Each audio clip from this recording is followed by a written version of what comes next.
Middle ഈസ്റ്റിൻ്റെ ചരിത്രത്തിൽ സംഭവബഹുലമായ ഒരു കാര്യമായിരുന്നു 1979 ഇറാനിൽ നടന്ന വിപ്ലവം എന്നത്. അമേരിക്കയുടെ സുഹൃത്ത് രാഷ്ട്രമായി നിലകൊണ്ടിരുന്ന ഷാ മുഹമ്മദ് റിസ പഹ്ലവിയുടെ ഇറാനിയൻ ഭരണം അദ്ദേഹം 1979 ജനുവരി 16 രാജ്യം വിട്ടതോടെ അവസാനിക്കുകയുണ്ടായി. അമേരിക്കയെ തുറന്നെതിർത്തിയിരുന്ന ആയത്തുള്ള ഖൊമേനിയാണല്ലോ ഫെബ്രുവരി 1 അവിടെ എത്തുന്നതും അധികാരത്തിലേക്ക് ഉയരുന്നതും. ഇത്തരമൊരു സാഹചര്യം മുന്നിൽ കണ്ടിരുന്ന അമേരിക്ക ഇറാനിലുണ്ടായിരുന്ന 45,000-ഓളം അമേരിക്കൻ ജനതയെയും 10,000-ഓളം സൈനികരെയും ഒക്കെ ഈ ഒരു നിർണായക സമയത്ത് ഒഴിപ്പിക്കുകയുമുണ്ടായി. അമേരിക്കക്കെതിരെ ഇറാനിൽ വലിയ തോതിലുള്ള പ്രതിഷേധങ്ങളും സൃഷ്ടിക്കപ്പെട്ടു. പുതിയ ഭരണകൂടത്തിൻ്റെ പ്രഖ്യാപിത നയം തന്നെ അമേരിക്കയ്ക്ക് എതിരായിരുന്നു എന്നതും ഓർക്കുക. ഈ ഒരു കാലഘട്ടത്തിൽ പഴയ ഷാ ആയിരുന്ന റസ പഹ്ലവി അസുഖബാധിതനായിരുന്നു. ചികിത്സയ്ക്കായി അമേരിക്കയിൽ സന്ദർശിക്കുന്നതിനും അവിടെ താമസിക്കുന്നതിനുമൊക്കെ സഹായം ലഭിച്ചതോടെ ഇറാനിൽ അമേരിക്കയ്ക്കെതിരെ കൂടുതൽ പ്രക്ഷോഭങ്ങളൊക്കെ ഉണ്ടാവുകയുണ്ടായി. 1979 നവംബർ 4 ആയുധധാരികളായ ഒരു പറ്റം ഇറാനിയൻസ് ടെഹ്റാനിലെ US എംബസി തന്നെ ആക്രമിക്കുകയും അവിടെയുണ്ടായിരുന്ന 66 അമേരിക്കക്കാരെ ബന്ദികളായി പിടികൂടുകയുമുണ്ടായി. അതിൽ 13 പേരെ പിന്നീട് വിട്ടയച്ചു. അപ്രകാരം 53 പേർ ബന്ദികളായി തുടർന്നു. അമേരിക്ക ചർച്ചകൾക്കൊക്കെ ശ്രമങ്ങൾ നടത്തിയെങ്കിലും ആയത്തുള്ള ഖൊമേനി അതിന് വലിയ പ്രാധാന്യമൊന്നും കൊടുക്കുകയുണ്ടായില്ല. ഇറാനിലെ ഭരണമേഖലകൾ ഇടപെട്ടിട്ട് പോലും ഈ ഒരു ഹോസ്റ്റേജ് ക്രൈസിസ് മാറ്റമേ ഉണ്ടായില്ല. അങ്ങനെയാണ് അമേരിക്ക ഇറാനിലേക്ക് ഒരു സൈനിക ദൗത്യം ആലോചിക്കുന്നതും പിടിയിലായവരെ സൈനിക നീക്കം വഴി രക്ഷിച്ചു കൊണ്ടുവരുന്ന ഒരു ഓപ്പറേഷന് തുടക്കമിടുന്നതും. അങ്ങനെ മാസങ്ങൾ നീണ്ട CIA-യുടെയും പെൻറ്റഗണിൻ്റെയും ഒക്കെ പരിശോധനകൾക്കും നീക്കങ്ങൾക്കുമൊക്കെ ഒടുവിൽ അവരൊരു റെസ്ക്യൂ മിഷന് രൂപം കൊടുത്തു. അതായിരുന്നു ഓപ്പറേഷൻ ഈഗിൾ ക്ലോ. അമേരിക്കൻ മേഖലകളിൽ നിന്ന് അത്രമേൽ അകലെയുള്ള ഇറാനിലേക്ക് സൈനിക നീക്കം നടത്തേണ്ടതുകൊണ്ട് തന്നെ നിശ്ചയിച്ച വഴികളിൽ മിഷൻ മുന്നോട്ട് പോയില്ലെങ്കിൽ പരാജയം സൃഷ്ടിക്കപ്പെടും എന്നത് അമേരിക്കയ്ക്ക് തന്നെ അറിയാമായിരുന്ന ഒരു കാര്യവുമായിരുന്നു. ഏതായാലും നീണ്ട ചർച്ചകളൊക്കെ നടക്കുകയും പലരും മിഷൻ ബുദ്ധിമുട്ടാവുമെന്ന നിരീക്ഷണങ്ങളുമൊക്കെ വരികയുണ്ടായി. ഒടുവിൽ പ്രസിഡൻ്റായിരുന്ന ജിമ്മി കാർട്ടർ ഓപ്പറേഷന് അനുവാദം നൽകുകയും സൈന്യം ആ വലിയ ദൗത്യത്തിന് ഒരുങ്ങുകയും ചെയ്തു. സൈനിക ദൗത്യത്തിന് നിർണായകമായി നിലകൊണ്ടത് ഒമാന് തൊട്ടടുത്തുള്ള മസീറ ഐലൻഡും ഇറാൻ്റെ എയർ റഡാറുകളുടെ കണ്ണിൽപ്പെടാതെ അറബിക്കടലിൽ നിലകൊണ്ട എയർക്രാഫ്റ്റ് കാരിയറായ USS നിമിറ്റ്സുമായിരുന്നു. നിർണായക മിഷനുകൾക്കായി ഉപയോഗിക്കപ്പെടുന്ന ഡെൽറ്റ ഫോഴ്സ് സൈനികരും ആർമി റേഞ്ചേഴ്സും ഉൾപ്പെടുന്ന 132 സൈനികരാണ് ദൗത്യത്തിനായി നിയോഗിക്കപ്പെടുന്നത്.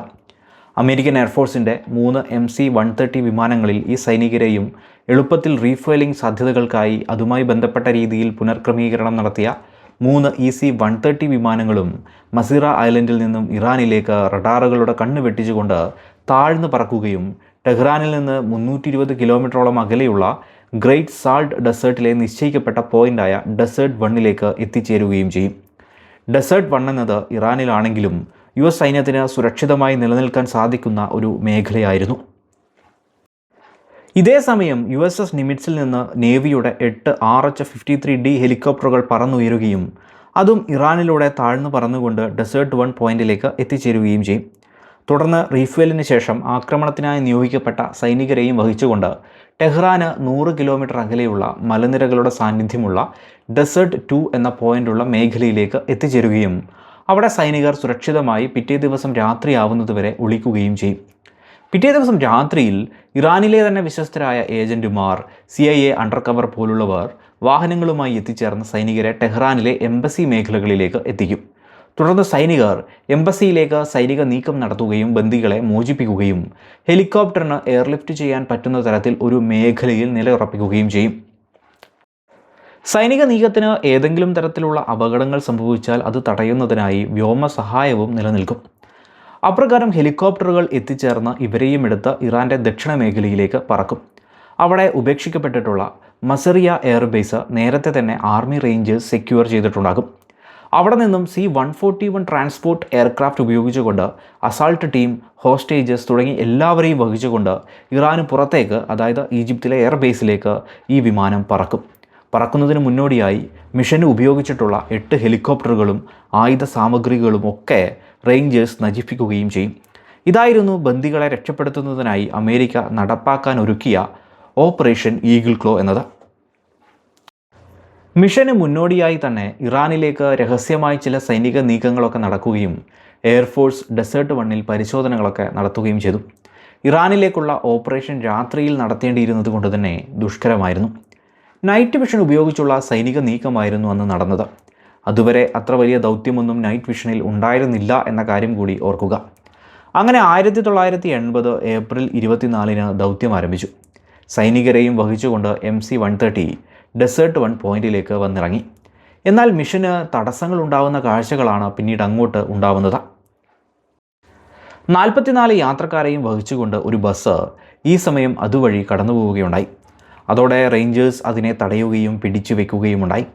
മറ്റൊന്ന്, എണ്ണ കള്ളക്കടത്തായി കൊണ്ടുപോകുന്ന ഒരു ടാങ്കറും ആ വഴി വരികയുണ്ടായി. സൈന്യം നിർത്താൻ ആവശ്യപ്പെട്ടിട്ടും ടാങ്കർ മുന്നോട്ട് പോയതോടെ സൈന്യം ടാങ്കറിനെ ആക്രമിച്ച് തകർക്കുകയുണ്ടായി. ആ മേഖലയിൽ കുറച്ചധികം സമയം വലിയ തോതിലുള്ള തീപിടുത്തത്തിനുമൊക്കെ ഇത് കാരണമായി. ഇങ്ങനെ പ്രതിസന്ധികളൊക്കെ ഉണ്ടായെങ്കിലും മിഷനെ പ്രതികൂലമായി ബാധിക്കാത്ത ഒന്നുമില്ലാത്തത് കൊണ്ട് തന്നെ ദൗത്യം മുന്നോട്ട് പോവുകയാണ്. ഇതുപോലെ USS നിമിറ്റ്സിൽ നിന്ന് പറന്നുയർന്ന ഹെലികോപ്റ്ററുകൾക്കും പ്രശ്നങ്ങൾ സംഭവിക്കുകയാണ്. ഡെസേർട്ട് 1-ലേക്കുള്ള പറക്കലിനിടെ 6-ാം ഹെലികോപ്റ്ററിൻ്റെ റോട്ടർ ബ്ലേഡിന് തകരാർ പറ്റിയതിനെ തുടർന്ന് മരുഭൂമി മേഖലയിൽ അടിയന്തരമായി ഇറക്കേണ്ടി വന്നു. ഹെലികോപ്റ്റർ മരുഭൂമിയിൽ തന്നെ ഉപേക്ഷിക്കുകയും അതിലെ സൈനികർ 8-ാം ഹെലികോപ്റ്റർ ഉൾക്കൊള്ളുകയുമുണ്ടായി. അതുപോലെ അമേരിക്കൻ ഹെലികോപ്റ്ററിൻ്റെ സഞ്ചാരപാതയിൽ അപ്രതീക്ഷിതമായി ഹബൂബ് എന്നൊക്കെ അറിയപ്പെടുന്ന സിവിയർ ഡസ്റ്റ് സ്റ്റോം സൃഷ്ടിക്കപ്പെട്ടു. അതോടെ ഹെലികോപ്റ്ററുകൾക്ക് അതിനെ നേരിടേണ്ട അവസ്ഥയും വന്നെത്തി. 5-ാം ഹെലികോപ്റ്റർ സിവിയർ ഡസ്റ്റ് സ്റ്റോമിൽപ്പെട്ട് തകരാറുകൾ സംഭവിച്ചതോടെ മുന്നോട്ട് പോകാനാവാതെ തിരിച്ച് USS നിമിറ്റ്സിലേക്ക് തന്നെ എത്തിച്ചേർന്നു. ബാക്കിയുള്ള 6 ഹെലികോപ്റ്ററുകൾ ഡെസേർട്ട് 1-ൽ എത്തിച്ചേർന്നെങ്കിലും വിചാരിച്ചതിലും 2 മണിക്കൂറൊക്കെ വൈകി മാത്രമാണ് എത്തിച്ചേരുകയുണ്ടായത്. ഇതിനിടയിൽ 2-ാമത്തെ ഹെലികോപ്റ്ററിന് ഹൈഡ്രോളിക് സിസ്റ്റത്തിൽ പ്രശ്നങ്ങൾ ഉണ്ടായതിനെ തുടർന്ന് അത് പരിഹരിക്കാനൊക്കെ ശ്രമിച്ചെങ്കിലും അത് പരിഹരിക്കപ്പെട്ടതേയില്ല.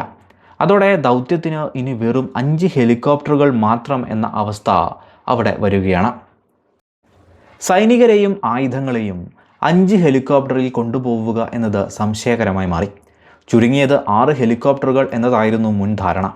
അതോടെ ദൗത്യം ഉപേക്ഷിക്കുന്നതിൻ്റെ ചർച്ചകൾ തുടങ്ങുകയും ഗ്രൗണ്ട് കമാൻഡേഴ്സ് ദൗത്യം ഉപേക്ഷിക്കാനായി നിർദ്ദേശം നൽകുകയും ചെയ്തു. 2 മണിക്കൂറിന് ശേഷം പ്രസിഡന്റിൻ്റെ അനുമതിയും വന്നതോടെ ഈ ഒരു ദൗത്യം ഉപേക്ഷിക്കപ്പെടുകയും പിടിച്ചുവെച്ച ബസ്സൊക്കെ വിട്ടു നൽകുകയും ചെയ്തു. സൈനികരെ തിരിച്ച് MC-130-ൽ കൊണ്ടുപോകാനും ഹെലികോപ്റ്ററുകൾ എണ്ണ നിറച്ച് തിരിച്ച് USS നിമിറ്റ്സിലേക്ക് പോകാനുമൊക്കെ പ്ലാൻ ചെയ്യുന്നതിനിടെ വീണ്ടും അവിടെ വലിയൊരു അപകടം സൃഷ്ടിക്കപ്പെട്ടു. ഒരു ഹെലികോപ്റ്ററിൻ്റെ റോട്ടർ ബ്ലേഡ് EC-130യുമായി കൂട്ടിമുട്ടുകയും അതോടെ രണ്ടും പൊട്ടിത്തെറിക്കുന്ന അവസ്ഥയുമുണ്ടായി. EC-130യിലെ 5 ഉദ്യോഗസ്ഥരും ഹെലികോപ്റ്ററിലെ 3 ഉദ്യോഗസ്ഥരും ഈ ഒരു ദുരന്തത്തിൽ കൊല്ലപ്പെടുന്ന അവസ്ഥ വന്നെത്തി. മറ്റു പലർക്കും വലിയ തോതിലുള്ള പൊള്ളലുകളുമൊക്കെ ഏൽക്കുന്ന അവസ്ഥ വന്നു. അതോടെ കമാൻഡേഴ്സ് ഹെലികോപ്റ്ററുകളെ പൂർണ്ണമായി ഒഴിവാക്കാനും നിലവിലവിടെയുള്ള EC-130യിൽ തന്നെ ഏവരെയും മസിറ ഐലൻഡിലേക്ക് എത്തിക്കാനും നടപടികളെടുത്തു. പരിക്കേറ്റവരും മറ്റുമൊക്കെ ഉടൻ തന്നെ വിദഗ്ധ ചികിത്സയ്ക്കായി മറ്റ് മേഖലകളിലേക്കും മാറ്റുകയുണ്ടായി. അവിടെ ഉപേക്ഷിച്ചു വരുന്ന 5 ഹെലികോപ്റ്ററുകളെ നശിപ്പിക്കാൻ നിർദ്ദേശമൊക്കെ ഉണ്ടായിരുന്നെങ്കിലും ഹെലികോപ്റ്ററുകളിൽ വലിയ തോതിൽ ആയുധങ്ങളും മറ്റും ഉണ്ടായിരുന്നതിനാൽ ആ നീക്കവും ഉപേക്ഷിക്കപ്പെട്ടു. വിവരങ്ങൾ മനസ്സിലാക്കി സംഭവസ്ഥലത്ത് എത്തിച്ചേർന്നിട്ടുള്ള ഇറാൻ സൈന്യം ഇവിടെ ഉണ്ടായിരുന്ന അമേരിക്കൻ ഹെലികോപ്റ്ററുകളും പൊട്ടിത്തെറിച്ച അവശിഷ്ടങ്ങളുമൊക്കെ നാഷണൽ TV-യിൽ വലിയ തോതിൽ പ്രദർശിപ്പിക്കുകയും ചെയ്തു. അമേരിക്കയ്ക്ക് ഇറാനിലേറ്റ വലിയ പരാജയമെന്ന നിലയിൽ അതിനെ വ്യാഖ്യാനിക്കുകയും ചെയ്തു. ഇതൊക്കെ വലിയ വാർത്ത ആയതിനെ തുടർന്ന് ടെഹ്റാനിലുണ്ടായിരുന്ന അമേരിക്കൻ CIA ടീമൊക്കെ രഹസ്യമായി തന്നെ ഇറാൻ വിടുകയുമുണ്ടായി. അമേരിക്ക മറ്റൊരു ദൗത്യത്തിനും തയ്യാറെടുക്കും എന്നുള്ളത് കൊണ്ട് തന്നെ ഇറാൻ ബന്ദികളെ രാജ്യത്തിൻ്റെ പല മേഖലകളിലേക്ക് ഇതോടെ മാറ്റുകയുണ്ടായി. ദൗത്യത്തിൽ കൊല്ലപ്പെട്ട 8 അമേരിക്കൻ സൈനികരുടെ മൃതദേഹങ്ങൾ 1980 മെയ് 6-ന് അമേരിക്കയിലേക്ക് തിരിച്ച് എത്തിക്കുകയുണ്ടായി. പ്രസിഡന്റായിരുന്ന ജിമ്മി കാർട്ടർ ബന്ദികളായവരെ വിട്ടു നൽകുന്നതിന് പിന്നെയും ശ്രമങ്ങളൊക്കെ നടത്തിയെങ്കിലും നയതന്ത്ര തലത്തിൽ അതൊന്നും വിജയിച്ചില്ല. അതിൻ്റെ ഭാഗമായി അമേരിക്ക മറ്റൊരു ദൗത്യത്തിന് കൂടി തയ്യാറെടുക്കുകയുമുണ്ടായി. ഇറാൻ്റെ പരമോന്നത നേതാവായി മാറിയ ആയത്തുള്ള ഖൊമേനി ജിമ്മി കാർട്ടറിൻ്റെ ഹെലികോപ്റ്ററുകളെ തകർത്തത് ആരാണെന്നും അത് ദൈവമാണെന്നും പ്രസ്താവിച്ചു. മണലും കാറ്റുമൊക്കെ ഇറാനെ സംരക്ഷിക്കാനായി ദൈവത്തിൻ്റെ ഏജന്റുമാരായി പ്രവർത്തിച്ചു എന്നതുമായിരുന്നു അദ്ദേഹത്തിൻ്റെ ആ കാലഘട്ടത്തിലെ പ്രസ്താവന. ഏതായാലും 1980-ലെ പിന്നീടുള്ള മാസങ്ങളിലും ബന്ദികളെ മോചിപ്പിക്കാൻ അമേരിക്കയ്ക്ക് സാധിച്ചതേയില്ല. അമേരിക്കയിൽ തെരഞ്ഞെടുപ്പുണ്ടാവുകയും ജിമ്മി കാർട്ടർ പരാജയപ്പെട്ട് പുതിയ പ്രസിഡന്റായി റൊണാൾഡ് റീഗൻ വരുന്ന ദിവസമാണ് ബന്ദികളെ ഇറാൻ വിട്ടു നൽകുകയുണ്ടായത്. അപ്രകാരം ബന്ദികൾ ഇറാനിൽ തടവിലാക്കപ്പെട്ടത് 444 ദിവസങ്ങളായിരുന്നു. അതോടെ അമേരിക്കയുടെ തുടർന്നുള്ള റെസ്ക്യൂ മിഷനുകളും ഉപേക്ഷിക്കുകയുണ്ടായി. ഓപ്പറേഷൻ ഈഗിൾ ക്ലോയിൽ അമേരിക്കയ്ക്ക് നേരിടേണ്ടി വന്ന പരാജയം അവരുടെ സൈനിക ഘടനയിൽ തന്നെ വലിയ മാറ്റങ്ങൾക്കും കാരണമായി മാറി.